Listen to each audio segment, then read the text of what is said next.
ఎందుకని వాడిని అంతలా భయపడుతున్నావు?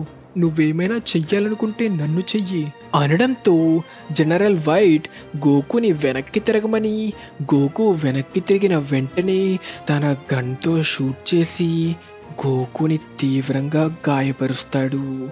తన కళ్ళెదురుగా తన ఫ్రెండ్ని జనరల్ వైట్ షూట్ చేయడం కల్లారా చూసిన ఎయిటర్ కోపంతో రగిలి వైట్ తనని షూట్ చేస్తున్నా పట్టించుకోకుండా ఎయిటర్ ఫుల్ పవర్తో చేసిన పంచ్కి జనరల్ వైట్ గోడని బద్దలు కొట్టుకొని ఆకాశంలోకి ఎగిరిపోతాడు. కట్ చేస్తే కాసేపటికి మళ్ళీ మన గోకు స్పృహలోకొచ్చి నేను బానే ఉన్నా కానీ బాగా ఆకలి వేస్తుంది అనడంతో అందరూ నవ్వుకుంటారు. అలా మొత్తానికి ఎయిటర్, గోకు ఇంకా చీఫ్ విలేజ్కి తిరిగి వెళ్ళడానికి నిర్ణయించుకొని వెళ్తుండగా ఎయిటర్ నేను చెయ్యాల్సిన ఇంకొక పనుంది అంటూ టవర్ని అటాక్ చేసి ధ్వంసం చేస్తూ మసిల్ టవర్ని పూర్తిగా కూల్చి నాశనం చేస్తాడు. కట్ చేస్తే విలేజ్లో వాళ్ళ ఇంటి కిటికీ ద్వారా చూస్తున్న సూనో విలేజ్ వైపుగా వస్తున్న గోకు, ఎయిటర్ ఇంకా విలేజ్ చీఫ్ని చూస్తుంది. అలా ముగ్గురు సూనో ఇంటికి చేరుకోవడంతో విలేజ్లో సమస్యలన్నీ తీరిపోయాయని గోకు కోసం విందు భోజనం ఏర్పాటు చేస్తారు. అలా తింటున్న గోకుని విలేజ్లో ఉండిపోవచ్చు కదా అని సూనో అడిగితే నేను తిరిగి డ్రాగన్ బాల్స్ని వెతకాలి, కానీ నా రేడార్ ద్వారా వెతుక్కుంటూ వచ్చిన డ్రాగన్ బాల్ నాకెక్కడా దొరకలేదు అని చెప్పడంతో ఎయిటర్ తన దగ్గర డ్రాగన్ బాల్ ఉందని తెలియచేసి గోకుకి 2 స్టార్ డ్రాగన్ బాల్ని అందచేస్తాడు. ముందుగానే మసిల్ టవర్ దగ్గరున్న గుహలో ఎయిటర్ దీనిని కనుగొన్నాడని, కానీ డ్రాగన్ బాల్ వాళ్ళకి దొరికితే రెడ్ రిబన్ ఆర్మీ విలేజ్ని ధ్వంసం చేస్తారని తెలియడంతో వాళ్ళకిది అందచేయలేదని చెప్తాడు. గోకు డ్రాగన్ బాల్ దొరికినందుకు సంతోషపడినా అది 4 స్టార్ డ్రాగన్ బాల్ కాదే అనుకుంటాడు. ఇలా ఉండగా ఎయిటర్ తన లోపల ఒక బాంబు ఉండడం వల్ల తను విలేజ్లో ఉంటే ప్రమాదం కాబట్టి తను కూడా విలేజ్లో ఉండలేడు అని చెప్తాడు. దానితో మంచు వల్ల పాడైపోయిన గోకు డ్రాగన్ రేడార్ని రిపేర్ చేయడానికి, ఎయిటర్ లోపలున్న బాంబ్ని తొలగించడానికి సూనో వాళ్ళ విలేజ్లో ఉన్న డాక్టర్ ఫ్లాప్ని కలుసుకోమని సలహా ఇస్తుంది. కట్ చేస్తే అలా తరువాత రోజు ఎయిటర్, సూనో ఇంకా గోకు డాక్టర్ ఫ్లాప్ ఇంటికి బయలుదేరతారు. ఇదే టైంలో ధ్వంసమైన మసిల్ టవర్ రాళ్ల మధ్య నుంచి నింజా మురాసాకి లేస్తాడు. తనకి గతి పట్టించిన గోకుపై పగ సాధించాలని నిర్ణయం తీసుకొని ఎన్నిసార్లు కొట్టినా చావని పామునిరా నేను. అలా మంచులో డాక్టర్ ఇంటికి వెళ్తున్న మన గోకు గ్యాంగ్ని మురాసాకి వెనక నుంచి ఫాలో చేస్తుంటాడు. అలా వాళ్ళు గడ్డ కట్టిన ఒక లేక్ని చేరుకోవడంతో గోకు ఏంటి ఇక్కడ నీళ్ళన్నీ గడ్డ కట్టుకుపోయాయి, ఇదేం వింతరా బాబు అని గోకు కన్ఫ్యూజ్ అవుతుంటే సూనో దానిపై జంప్ చేసి స్కేట్ చేయడంతో తను కూడా అలా చేద్దామనుకున్నా గోకు స్కేట్ చేయలేక జారి పడతాడు. వాళ్ళ వెనకాలే ఎయిటర్ కూడా దూకితే తన బరువుకి ఐస్లో క్రాక్స్ పడతాయి. అలా వాళ్ళని ఫాలో చేస్తున్న నింజా మురాసాకి కూడా జంప్ చేస్తే క్రాక్స్ ఉన్న ఐస్ పగిలి మురాసాకి ఆ నీటిలో పడతాడు.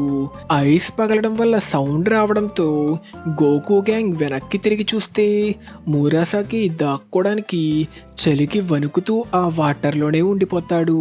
అలా వాళ్ళు వెళ్ళిపోవడంతో చలి వాటర్లో ఊపిరందక కష్టపడి తన తలతో ఐస్ బద్దలు కొట్టుకొని బయటపడతాడు. అలా ఈసారి వెళ్తున్న గోకు గ్యాంగ్ని మురాసాకి ఒక ఎలుగుబంటి వేషంలో ఫాలో చేస్తాడు.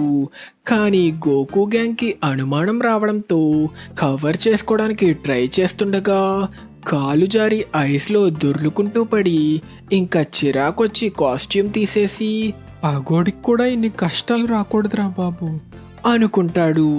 కట్ చేస్తే అలా గోకు వాళ్ళు మొత్తానికి డాక్టర్ ఫ్లాప్ ఇంటికి చేరుకుంటారు. అలా వాళ్ళ సమస్య గురించి తెలుసుకొని డాక్టర్ ఫ్లాప్ ఎయిటర్లో ఉన్న బాంబ్ని తొలగించడానికి ఒప్పుకుంటాడు. దానికోసం తన రూమ్కి వెళ్ళిన డాక్టర్ ఫ్లాప్ అప్పటికే అక్కడికి చొరబడిన మురాసాకిని చూసి భయపడి పారిపోవడానికి ట్రై చేస్తే మురాసాకి డాక్టర్ని ఆపుతాడు. ఇదే టైంలో డాక్టర్ ఇంతసేపైనా కిందకి రావట్లేదేంటి అని చూడ్డానికి వచ్చిన సూనోని మురాసాకి బంధించి డాక్టర్ ఫ్లాప్తో గోకు దగ్గరున్న డ్రాగన్ బాల్స్ని దొంగలించకపోతే సూనోని చంపేస్తానని బెదిరించడంతో డాక్టర్ ఫ్లాప్ గోకు దగ్గర డ్రాగన్ బాల్స్ ఉన్న బ్యాగ్ని దొంగలిస్తాడు. దానితో లేచిన గోకు ఇంకా ఎయిటర్ డాక్టర్ వెంటపడి మురాసాకి ఉన్న రూమ్ని చేరుకుంటారు. కానీ మురాసాకి అప్పటికే ఆ డ్రాగన్ బాల్స్తో పారిపోతుంటే గోకు తన వెంట పరిగెడతాడు. అలా గోకు తన వెంట పడడంతో మురాసాకి మరింత స్పీడ్ పెంచితే మన గోకు తన కామెహామెహా వాడి అటాక్ చేస్తే మురాసాకి దానిని తప్పించుకున్నా అనుకుంటాడు. కానీ ఆ అటాక్ వల్ల తన ఎదురుగా కొండ మీద నుంచి కొట్టుకొస్తున్న మంచులో మురాసాకి సమాధైపోతాడు. కట్ చేస్తే మొత్తానికి తన బ్యాగ్ని పొందిన మన గోకు తన లంచ్ సేఫ్గానే ఉందని సంతోషపడడంతో డ్రాగన్ బాల్స్ని మన గోకు సూనో ఇంటి దగ్గరే వదిలినట్టు మనకి రివీల్ అవుతుంది. కట్ చేస్తే మొత్తానికి డాక్టర్ ఫ్లాప్ ఎయిటర్ లోపల రెడ్ రిబన్ ఆర్మీ పెట్టిన బాంబ్ని తొలగిస్తాడు. దానితో గోకు తన డ్రాగన్ రైడర్ని కూడా రిపేర్ చేయమని అడిగితే ఇది టెక్నికల్గా చాలా అడ్వాన్స్డ్గా ఉండడం వల్ల తను దీనిని రిపేర్ చేయలేనని తెలియచేయడంతో మన గోకు మళ్ళీ తిరిగి భూమాని కలుసుకోవడానికి ఫిక్స్ అవుతాడు. అలా మొత్తానికి మన హీరో గోకు తన గ్యాంగ్తో బయలుదేరుతుండగా మళ్ళీ మంచులో నుంచి లేచి తన పగ తీర్చుకోవాలనుకుంటున్న మురాసాకిని చూస్తాం. కానీ ఎయిటర్ నుంచి తీసిన బాంబ్ ప్రమాదకరమని మన గోకు దానిని దూరంగా విసిరితే ఆ బాంబ్ మురాసాకిపై ల్యాండ్ అయ్యి డామ్ అని పేలుతుంది. కట్ చేస్తే ఆ రాత్రికి గోకు సూనో ఇంట్లో రెస్ట్ తీసుకొని తెల్లవారడంతో భూమా నివసించే వెస్ట్ సిటీకి బయలుదేరడం కోసం ఏమైనా వెహికల్ ఉందా అని అడుగుతూ అక్కడున్న ముసలాయనికి తను ముందు ఫ్లయింగ్ నింబస్ పై ప్రయాణించేవాడని కానీ అది ధ్వంసమైపోయిందని చెప్తే ఆ ముసలాయన నింబస్ మేఘాలని ధ్వంసం చెయ్యలేమని తెలియచేయడంతో మన గోకు నింబస్ అని పిలిచిన వెంటనే ఫ్లయింగ్ నింబస్ గోకు ముందు ప్రత్యక్షమవుతుంది. అలా మన గోకు అందరికీ బాయ్ చెప్పి భూమాని కలవడానికి బయలుదేరతాడు. ఇదే టైంలో వాళ్ళు దక్కించుకుందామనుకున్న మరో డ్రాగన్ బాల్ని కూడా దొంగలించి గోకు వేగంగా వెళ్ళిపోతున్నాడని తెలుసుకున్న కమాండర్ రెడ్ కోపంతో రగిలిపోతుంటాడు. కట్ చేస్తే అలా మొట్టమొదటిసారి సిటీకి చేరుకున్న మన గోకు భూమా ఎక్కడుందో తెలియకపోవడంతో సిటీ అంతా గాలిస్తూ ఎవరిని అడిగినా అందరూ తెలియదని అంటారు. అలా ఒక క్యాబ్ ద్వారా భూమా ఇంటికి వెళ్దామని క్యాబ్ ఎక్కితే డబ్బులు లేని గోకుని ఆ క్యాబ్ డ్రైవర్ 2 తిట్లు తిట్టి దించేస్తాడు. అలా సిటీని పరిశీలిస్తున్న గోకు ఒక ఫైట్ జరుగుతున్నట్టు గమనించడంతో ఈ ఫైట్లో ఎవరైతే ఆ ఫైటర్ని ఓడించగలరో వాళ్ళు 100,000 జెనీని పొందుతారని తెలుసుకుంటాడు. దానితో మన గోకు ఆ ఫైటర్తో ఫైట్ చేసి చాలా ఈజీగా ఓడించి ఆ 100,000 జెనీని పొందుతాడు. అలా ఆ డబ్బుతో ఈసారి భూమా కోసం వెతుకుదామనుకుంటే గోకు దగ్గర డబ్బు దొంగిలించడానికి కొంతమంది దొంగలు ప్రయత్నిస్తారు. కానీ గోకు వాళ్ళని కూడా సులభంగా ఓడిస్తాడు. అలా గోకు భూమా కోసం వెతుకుతూ ఒక అమ్మాయిని అడిగితే నీకు అడ్రస్ తెలియకపోతే అక్కడున్న పోలీసుని అడిగి తెలుసుకోవచ్చు అని చెప్పడంతో తన సాయానికి బదులుగా తన 100,000 జెనీని ఆ అమ్మాయి చేతిలో పెట్టి పోలీస్ ఆఫీసర్ని సాయం అడిగితే భూమా ఎవరో తెలుసుకున్న పోలీస్ ఆఫీసర్ గోకుని తన బైక్ మీద భూమా ఇంటికి చేరుస్తాడు. అలా ఒక పెద్ద బిల్డింగ్కి చేరుకున్న గోకు భూమా క్యాప్సూల్ కార్పొరేషన్ అనే పెద్ద కంపెనీకి ప్రెసిడెంట్ అయిన డాక్టర్ బ్రీఫ్స్ కూతురని తెలుసుకుంటాడు. కట్ చేస్తే అలా మొత్తానికి మన గోకు తన డ్రాగన్ రైడర్ రిపేర్ చేయించుకోవడానికి తన ఇంటికి వచ్చాడని తెలుసుకున్న భూమా గోకుని తన ఇంట్లోకి ఆహ్వానిస్తుంది. అలా తన ఫాదర్ అయిన డాక్టర్ బ్రీఫ్స్ని పరిచయం చేసి తన రూమ్కి తీసుకెళ్ళి డ్రాగన్ రైడర్ని రిపేర్ చేయడం స్టార్ట్ చేస్తుంది. అలా భూమా తను కొత్తగా కనిపెట్టిన పరికరం మైక్రోబ్యాండ్ని గోకుకి చూపిస్తుంది. దీని ద్వారా భూమా తన సైజ్ని చాలా చిన్నగా మార్చుకోగలదు. దీని సాయంతో ఇప్పుడు తను కూడా గోకుతో నింబస్పై పయనించగలదని తెలియచేస్తుంది. కట్ చేస్తే మరి ఊలాంగ్, యామ్చా ఇంకా పోర్ తనతో ఉండట్లేదా అని మన గోకు అడిగితే భూమా కోప్పడ్డంతో భూమా మదర్ బిగ్ని ఎంట్రీ ఇచ్చి సిటీకి చేరుకున్న యామ్చా వెంట ఎంతో మంది అమ్మాయిలు పడ్డంతో అసూయపడిన భూమా యామ్చాతో గొడవ పడుతుందని తెలియచేస్తుంది.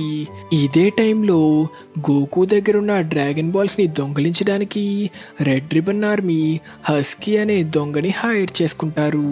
దానితో హస్కీ గోకు ఉన్నది వెస్ట్ సిటీలో అని తెలుసుకొని గోకు కోసం వెతకడం స్టార్ట్ చేస్తుంది. కట్ చేస్తే భూమా తన మైక్రోబ్యాండ్ ద్వారా చిన్నగా మారి గోకుతో నింబస్పై ప్రయాణిస్తూ గోకుకి సిటీని చూపిస్తుంది. అలా సిటీ అంతా తిరుగుతున్న గోకు ఇంకా భూమా కొత్తగా సిటీలో పెట్టిన డ్రీమ్ ల్యాండ్ అనే అమ్యూజ్మెంట్ పార్క్కి వెళ్దాం అనుకుంటారు. కానీ దారిలో గోకుకి యామ్చా కనిపించడంతో గోకు యామ్చా, పోర్ ఇంకా ఊలాంగ్ని కలుసుకుంటాడు. కానీ భూమా గోకుతో ఉందని తెలియని యామ్చా భూమా గురించి తప్పుగా మాట్లాడడంతో భూమా గోకు షెట్లో నుంచి బయటకొచ్చి తన గురించి చెడ్డగా మాట్లాడినందుకు యామ్చాపై ఫైర్ అవుతుంది. కట్ చేస్తే ముందుగా అనుకున్నట్టే గోకు ఇంకా భూమా అమ్యూస్మెంట్ పార్క్కి బయలుదేరడంతో యామ్చా గ్యాంగ్ కూడా వాళ్ళతో వెళ్ళడానికి డిసైడ్ అవుతారు. కానీ వెళ్తున్న గోకు ఎవరో తనని గమనిస్తున్నారని ఫీల్ అవ్వడంతో తిరిగి చూస్తే అక్కడ ఎవ్వరూ ఉండరు. దానితో హస్కీ గోకుని ఫాలో చేస్తుందని మనకి రివీల్ అవుతుంది. కట్ చేస్తే మొత్తానికి అమ్యూస్మెంట్ పార్క్కి చేరుకున్న గోకు చాలా సరదాగా గడుపుతూ ఎంజాయ్ చేస్తుంటాడు. గోకు సత్తా ఏంటో తెలుసుకోవడానికి హస్కీ ఒక వాల్నట్తో గోకుని అటాక్ చేస్తే అది అసలు ఏమాత్రం చూడకుండానే గోకు దానిని ఆపుతాడు. దానితో గోకుని డైరెక్ట్గా ఎదుర్కోవడం ప్రమాదకరమని తన దగ్గరున్న డ్రాగన్ బాల్స్ని దొంగలించాలంటే ఒక ప్లాన్ వేయాలని డిసైడ్ అవుతుంది. ఇదే టైంలో యామ్చాపై ఇంకా కోపంగా ఉన్న భూమా వాళ్ళ గ్యాంగ్ని వదిలి ఒంటరిగా ఎక్కడికో వెళ్ళిపోతుంది. కట్ చేస్తే అలా అమ్యూజ్మెంట్ పార్క్లో తిరుగుతున్న మన గోకు గ్యాంగ్ ఒక అమ్మాయిని ఎవరో కిడ్నాప్ చేయడం చూడటంతో గోకు ఆ అమ్మాయిని కాపాడతాడు.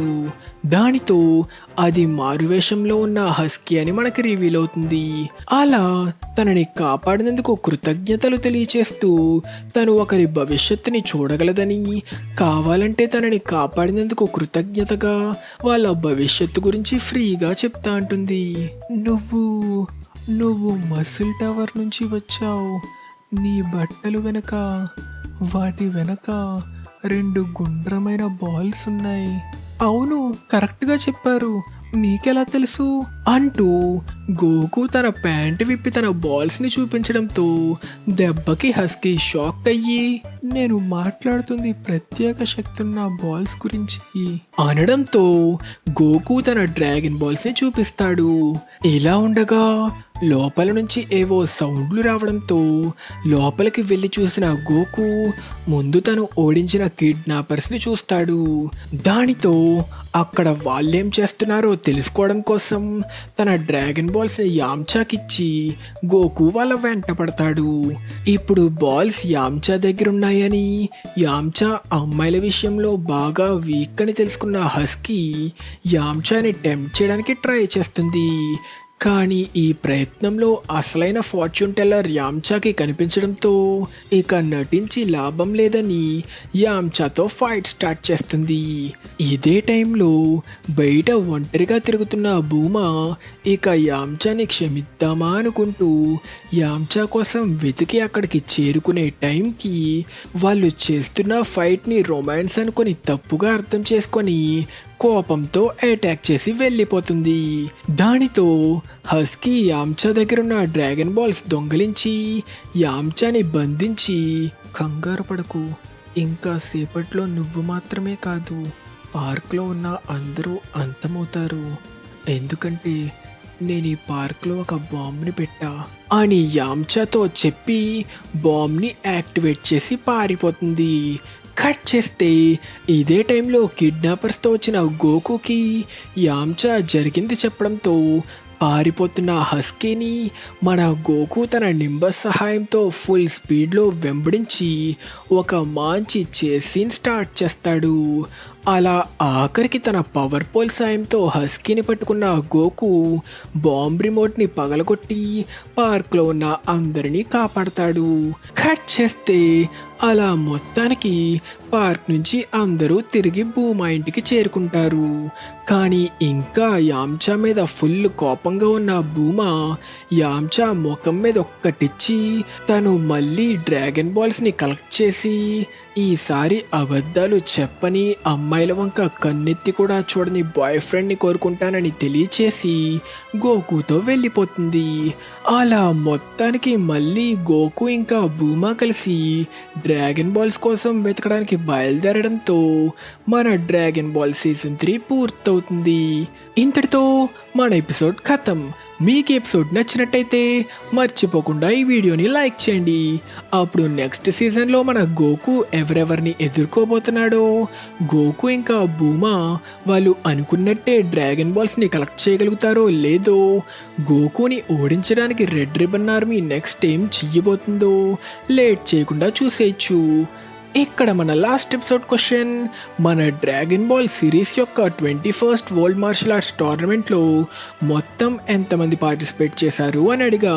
సో టోర్నమెంట్ ప్రిలిమినరీస్లో గెలిచి సెలెక్ట్ అయింది కేవలం 8 మంది అయినా టోర్నమెంట్లో మొత్తం 137 మెంబర్స్ సైన్అప్ చేసి పార్టిసిపేట్ చేస్తారు. So correct answer 137. ఈ క్వశ్చన్కి ఎవ్వరూ కరెక్ట్ ఆన్సర్ అయితే చెప్పలేదు, కాబట్టి బెటర్ లక్ నెక్స్ట్ టైం. ఇంకా మన నెక్స్ట్ ఎపిసోడ్ క్వశ్చన్, స్క్రీన్ మీద కనిపిస్తున్న షాడో బట్టి ఆ క్యారెక్టర్ పేరేంటో తెలిస్తే కింద కామెంట్ సెక్షన్లో మెన్షన్ చేయండి. తెలియకపోతే నెక్స్ట్ ఎపిసోడ్ చూసి తెలుసుకోండి. ఇంకా మన ఛానల్కి సబ్స్క్రైబ్ చేసుకోలేదా? మరి ఇంకెందుకు లేటు, వెంటనే సబ్స్క్రైబ్ చేసుకొని మన తెలుగు యానిమే కమ్యూనిటీ దమ్ము చూపించండి friends. Thank you so much for watching till the end. Bye.